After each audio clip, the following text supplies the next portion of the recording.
Hello, my amazing fourth grade students. I hope you all are doing well at home, staying healthy and safe. I miss you all. I hope you are as excited as me to continue our social studies learning through this series of videos. Today, I will be presenting you a review about the American Revolution first. We're going to be learning about what happened before the current unit that we're going to be exploring. In this way, you can have a really good review and make sense of everything that we're going to be reading in the United States Constitution. So let's get started, scholars. So let's remember that we were talking about the 13 colonies. We were talking about the space that happened here when people from England began migrating in the 17th century. The 17th century is the 1600s to 1699. People began moving to America from different parts of the world. They came from England, they came from Germany, they came from Ireland, the Netherlands, and what did they came to the 13 colonies? They came because they want a new life. They want to escape things that were happening in their countries, and they want to be in a new country. And the 13 colonies and the North American colonies, had a lot of space and land available for people to come in and settle. So, as we can say here, people want to come for land, work, work in cities, worship as they please, so they no one is persecuting them, and also to begin a new life.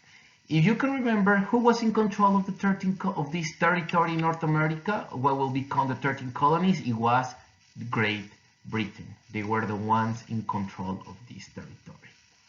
So let's remember, scholars, that who were the colonies? Who were the people that came and settled in their 13 colonies? Well, we have two main groups. We have first the colonists. So they were mainly ordinary people. They were people like you, me, that they want a new future. And they saw that land in North America as an opportunity to be present and to have a new life. But also, scholars, we cannot forget that there are also slavery. There were also a lot of people that were brought from Africa by Europeans to work in the 13 colonies. Were they happy about it? No, of course not. Do they want to be here? Maybe not, or possibly not. They were brought by force and they were aimed to work in the plantations. They were aimed to work in the southern colonies. That's why, scholars, mainly we have these two groups. We have people like colonists that had rights. Remember that we were talking about right to have private property, right to go to school, right to own your own property, also the right to have trial by jury, also the right to have an opinion. However, these people that were brought to America as slaves, sadly they had no rights. They were just used as labor force to work in plantations and serving others. So let's remember that things start getting a little bit shaky between the colonies and between Great Britain and France. France was settled in Canada in the north, in Quebec specifically, and they were very interested in the beaver fur trade. Why? Because, as we know, Canada is a very cold weather, has a very cold weather all year long, and beaver fur, as we can see here in the video, in this image, it's a very good way to keep yourself warm. So people from Canada start moving down to what is now the Ohio River Valley, basically where we live now in the state. They began to get down to conquer this territory and claim it for them. So Great Britain obviously didn't want to have their main rival in their backyard, we could say, and they decide to move in and fight with them. George Washington, as we may remember, was in charge of the English army, and he was aiming to fight the French Um, this war is very important because at the end, thanks to Mr. Pitt, the Prime Minister in England, he sent enough troops and money to defeat the British. However, the outcome of this war was bankruptcy. England had no more money to pay for the land, to maintain it, to pay for the soldiers. So England was in a big trouble. They had no money to pay for upkeeping. So what do they decide to do? Well, they decide to do a couple things. First, they thought, where can we get money from? So they start passing a couple of taxes. The first one is the Stamp Act, as we can see here. The Stamp Act passed, and basically the Parliament said in England, okay, we need money. Why don't we ask the colonies to pay for the war effort? Even that a lot of colonies didn't fight the war and were not very interested about it. So the Parliament, without asking the colonies, they said, let's make sure we are taxing the colonies with the Stamp Act. What does the Stamp Act mean? It means that they had to pay taxes on everything on paper. They have to pay taxes on notary letters, if you're going to send a letter to a friend, if you're going to do a contract, anything that you're doing that requires a letter has to pay stamp. Colonies were not happy about the situation. And the reason why they were not happy about the situation is because no one asked them. No one asked them like, hey, why don't we decide, get together in our local assemblies and vote about maybe paying for an extra tax? They were never asked, so colonies were not happy about the situation. Then people from the colonies start protesting the acts. No Stamp Acts, stop the Stamp Acts, because it was not fair. So we can see scholars, we can remember that tensions begin to escalate between British government, British troops, and colonies. Also, in 1767, it was passed the Townshend Acts, which means that colonists will have to now pay more taxes on British goods. So, as well as making sure that if the army was staying in your home, they could stay. So let's remember that, scholars. Let's remember that colonists react to these actions in a very wise way. They say, we are not going to be buying British goods. We are going to be making our own goods. So instead of us paying more taxes for something that we didn't have as said, we are gonna make sure that we are making that here. So Parliament was seeing all, and the king was seeing all these reactions for the colonies. And they were saying, okay, this is not the way we want to proceed. So they start taking rights. They start taking out from colonies those rights of Englishmen. They start taking out the right of trial by jury. They start taking out a little bit rights to take on their private property, the right of petition, and people were not happy about them because colonies were considered themselves as English people. They were part of the whole English empire. They were part of these. They had cousins and family in England. They didn't want to separate. They just want them to be treated fairly. So the king, after all these protests, he decided to lower the taxes or take them away, but he was still aiming for colonies to pay some imposed taxation. So that's why he decided that, okay, colonies like tea, so we need to tax colonies by paying some tax on tea. So people in Boston was not happy first. Why we're talking about Boston? Because Boston is it was one of the main ports of commerce in the 1770s. Boston was making all its money in the city through commerce. So boats were coming from England, and they were unloading all the goods that they were bringing, and they were also selling it around.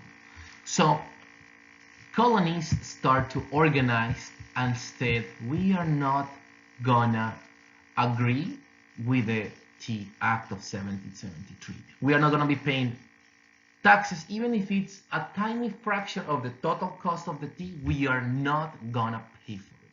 Why are we not gonna pay for it? Because you are not asking us. If the parliament has asked the colonies, hey, do you wanna pay this taxation? It's a small part of the cost. They will probably say, you know what? Yes, let's support the British Army, let's support the finances, but if something is imposed from a top to the bottom, the colonists were not gonna put on it. So they were against that. So that's why in 1775 we have what is considered the Boston Tea Party, when people dressed up as Native Americans and dump 17,000 pounds of tea to the river, to the water. And also the Committee of Correspondence was making sure that all the information was going around the colonies, making sure that people were informed of the harsh acts made by the British. Who were these people of the Committees of Correspondence? They were starting to see themselves as patriots. They start seeing themselves as people that could, that was thinking about, hey, why don't we govern ourselves? Why do we need another government that is miles away in England taking decisions? So let's make sure that we start these conversations. Also, it's also important to remember, scholar, that not everyone want independence. People were happy of being part of England. They just want to be treated fairly. So the Committees of Correspondence was making sure that they were sending information throughout the 13 colonies. So after the Tea Party,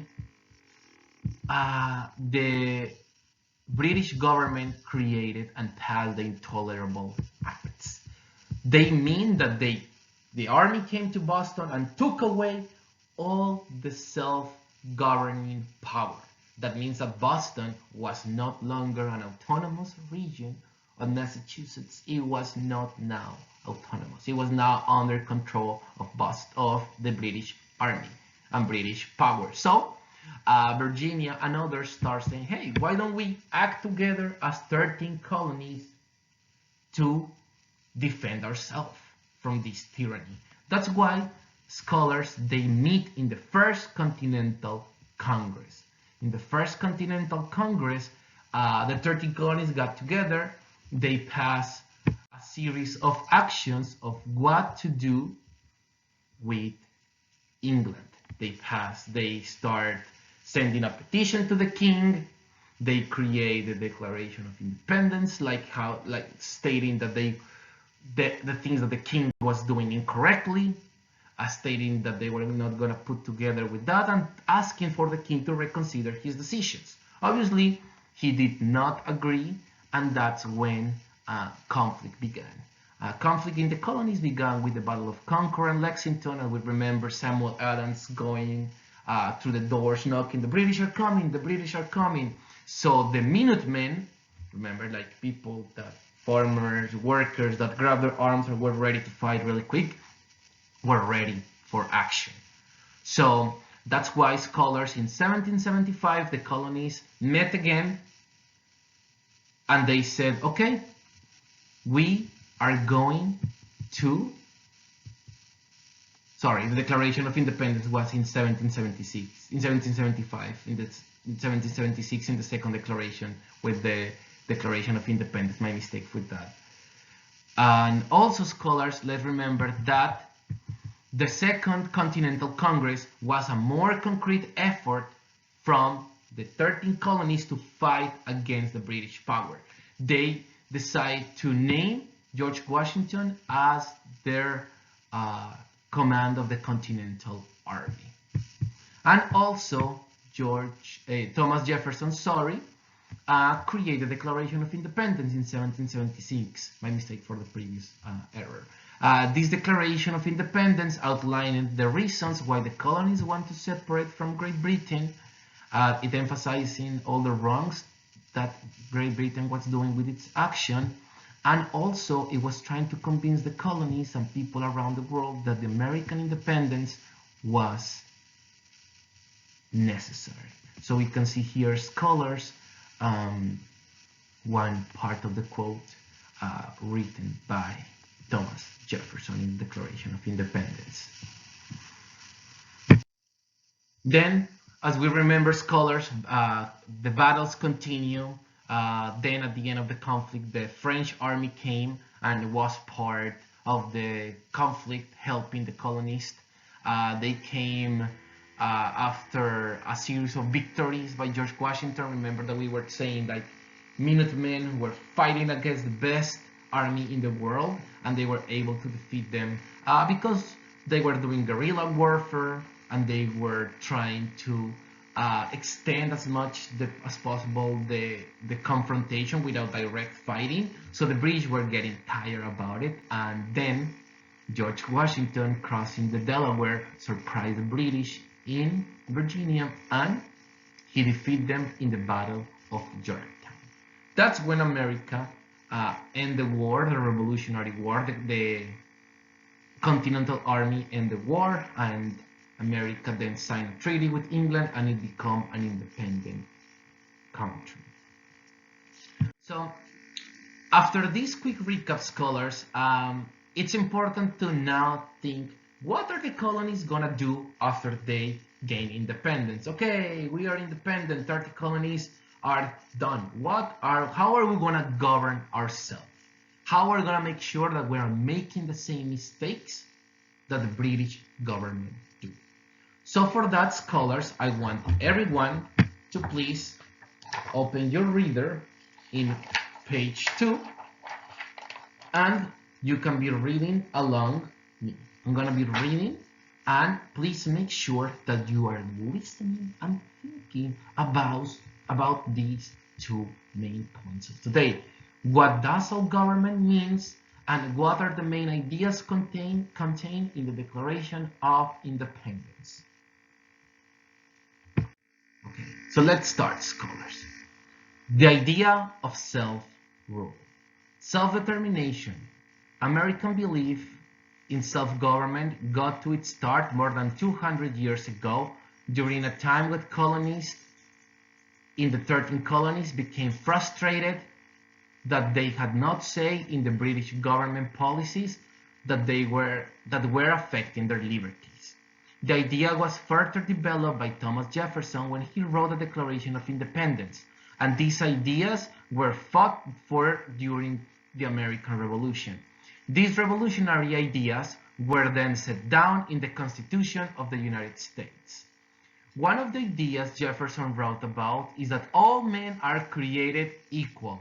All men are created equal. Of course, Jefferson didn't mean that every person had the same abilities. He certainly didn't mean that all people can run equally fast or jump equally high, or that each person is as good in math or science or music as every other person. No.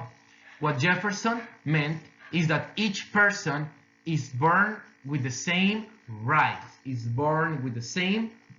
as any other. Jefferson wrote that some of these rights are unalienable. That means that no one, not a king or anyone else, can take them away. He wrote that these unalienable rights include life, liberty, and the pursuit of happiness. Life, liberty, and the pursuit of happiness. Thomas Jefferson didn't make up these ideas. The day he sat down to write the Declaration of Independence, he had been thinking about them for a long time. So had many other Americans. These ideas were truly revolutionary. They will forever change the way people thought about the government, not just American people, but all over the world. After writing those things, Jefferson stated three important ideas about government. Number one, The main purpose of government, the reason we have government in the first place, is to protect the rights of the people. Number two, if a government fails to protect those rights, or even worse, takes them away, the people have the right to get rid of that government and create another one.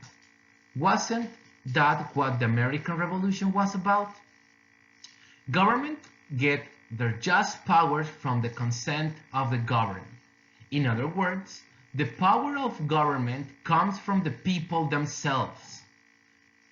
They are the governed. It is the people who decide what powers the government should have. If the people do not give their consent for the government to have this or that power, then the government does not have it. This idea is based on what is known as social contract theory. The people enters into a contract or agreement to give power to government. If government misuses that power, the contract is broken and the power returns to the people. They can change the contract or enter into a new one.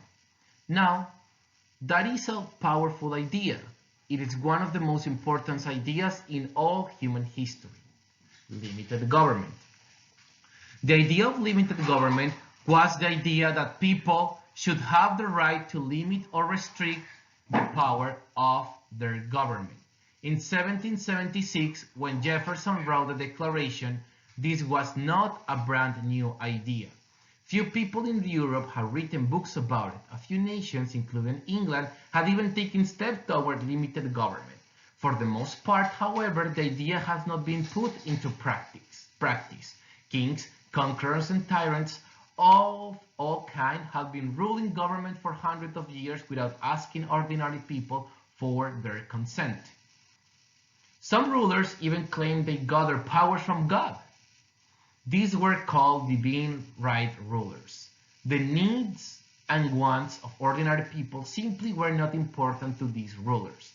But in the Declaration of Independence, Thomas Jefferson made clear that the people do count. After 1776, Americans had a chance to take the idea of limited government. The Declaration of Independence listed all the things that this parliament has done wrong. As a result, the contract was broken and the American colonies were no longer a part of Great Britain. Each colony became an independent state, and each state had to create a new government for itself. What followed was truly amazing. In every state, ordinary people discussed and debated what the new government should be like. How much power should the people give these governments?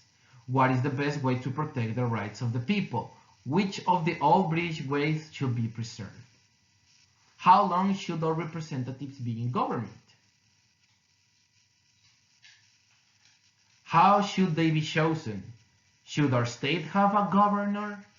And if so, how long he should serve? What power should the courts have? How should the new government be formed? And who should participate in that work? Back and forth the discussions went. Americans exchanged their ideas in newspapers, they debated them in taverns and in each other's homes.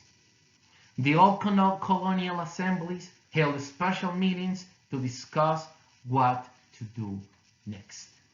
James Madison, whom you will meet later, wrote, "It is the first instance since the creation of the world that free inhabitants have been seen deliberating on a form of government." He was right. The world had never seen anything like it. Americans were well aware that they were doing something that had never been done before. They knew that they were engaged in a great experiment. Many of them didn't expect to get everything right the first time, but that was all right. The important thing was to start. If people, they could make changes later. After all, we are the people. Okay, scholars, so that was the reader for chapter number 1. Make sure that you are remembering these concepts: self-determination and what was stated in the Declaration of Independence. These two points, scholars, are going to be very important for you to understand the objective of the day. And finally, scholars, please review this video as many times as you need, complete your packet, and don't hesitate to contact me. Have a wonderful day, scholars.